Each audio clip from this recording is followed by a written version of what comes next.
Yes, this video is in response to some comments that I've received on my previous video.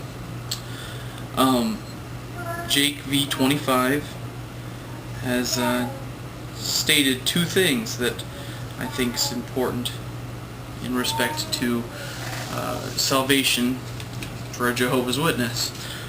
The first one, I'm going to talk about, is where he says this. He says, "No, Jehovah does not take away salvation from those he has already awarded this salvation. There's no need to. Those that are saved or born again, in the true sense, not your understanding," referring to me, "are free from sin and therefore incapable of losing salvation." Now previously, Jake said, and in a video even more previous to this one, he said, where to go? Oh, he says this: "Yes, it is possible to lose your salvation. I find that BAC, which means born again Christian, I assume, just say it differently. They say, well, that person was never really saved to begin with. The Jehovah's Witnesses believe that salvation can be lost. Would you like scriptures?" That's his entire quote. Now, it seems to me that there is an apparent contradiction between those two statements. So I restated them and asked, am I missing something? It seems to me that the first one says that no, those who are saved cannot lose their salvation. The second one says, yes, it is possible to lose your salvation. He says this, Jake says this: "I will restate for you forgiven. I do hope that this will be the last time." Okay, well, those that are truly born again, that are resurrected into God's spirit kingdom, cannot lose salvation. Christians on earth, physically, who have not been resurrected to God's spirit kingdom, can lose their hope of salvation. Oh, their hope, in capital letters, hope of salvation. Okay, so if this is all true, I just like to understand what does it mean in Ephesians chapter 2, and I'm going to read it out of the New World Translation, just so we don't have any misunderstandings. I really myself prefer a New American Standard Bible, but I figured for the sake of this video and to maybe help the Jehovah's Witness to see what I'm asking, it would be helpful to use it. Now I'm going to be emphasizing certain words when I read the text, because this is maybe where I'm confused and when reading the text. But I'm going to emphasize certain words, and they're going to be the verbs, and they're going to be expressing some particular time frame, whether it be past, present, or future. So I'm going to emphasize those points through the text. Ephesians chapter 2. "Furthermore, it is you God made alive, that you were dead in your trespasses and sins, in which you at one time walked according to the system of things of this world, according to the ruler, the authority of the air, the Spirit, that now operates in the sons of disobedience. Yes, among them we all at one time conducted ourselves in harmony with the desires of our flesh, doing the things willed by the flesh and the thoughts that were naturally children of wrath, even as the rest. But God, in His rich mercy, for His great love with which He loved us, made us alive together with the Christ, even when we were dead in our trespasses. By undeserved kindness you have been saved.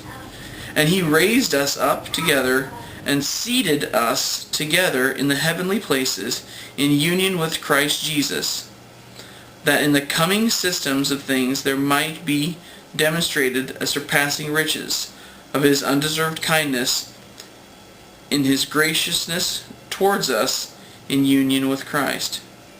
By this undeserved kindness, indeed, you have been saved through faith. This is not owing to you. It is God's gift. No, it is not owing to works, in order that no man should have grounds for boasting. For we are a product of his work, and were created in union with Christ Jesus for good works, which God prepared in advance for us to walk in them.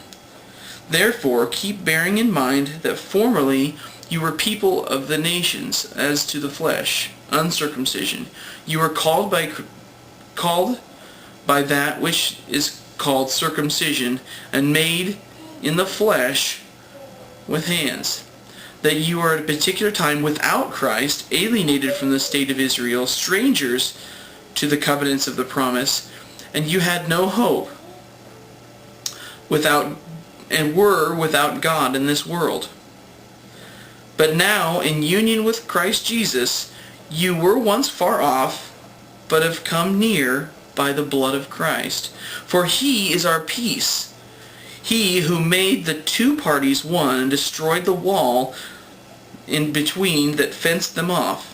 By means of the flesh he abolished the enmity, the law of the commandments consisting in decrees, that he might create the two peoples in union with himself into one new man, and make peace, and that he might fully reconcile both peoples in one body to God through the torture stake, because he had killed off the enmity by means of himself.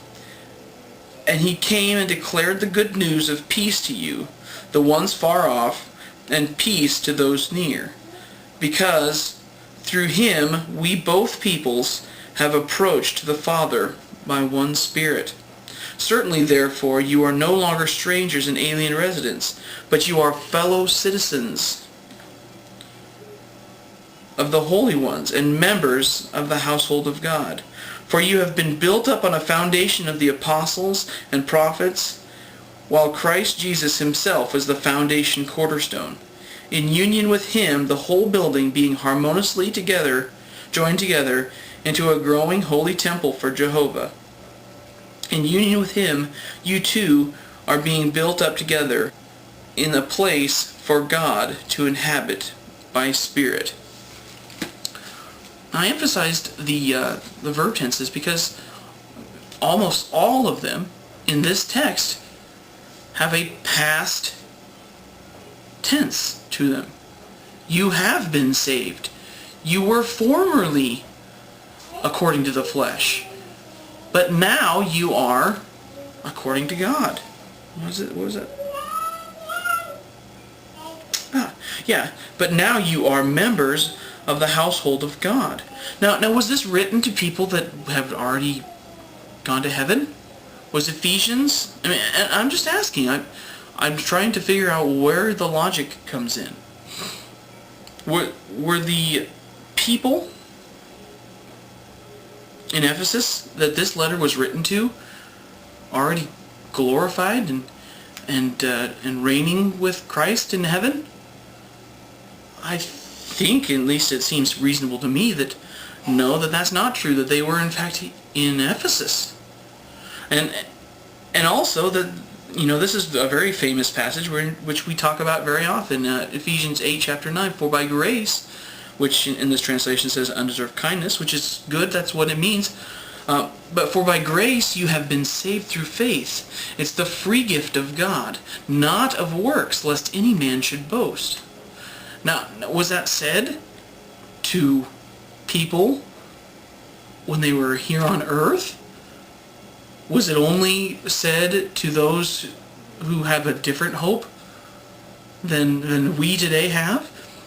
Perhaps that's what you'd say. I don't know. I really want to know where it is that you stand. All right.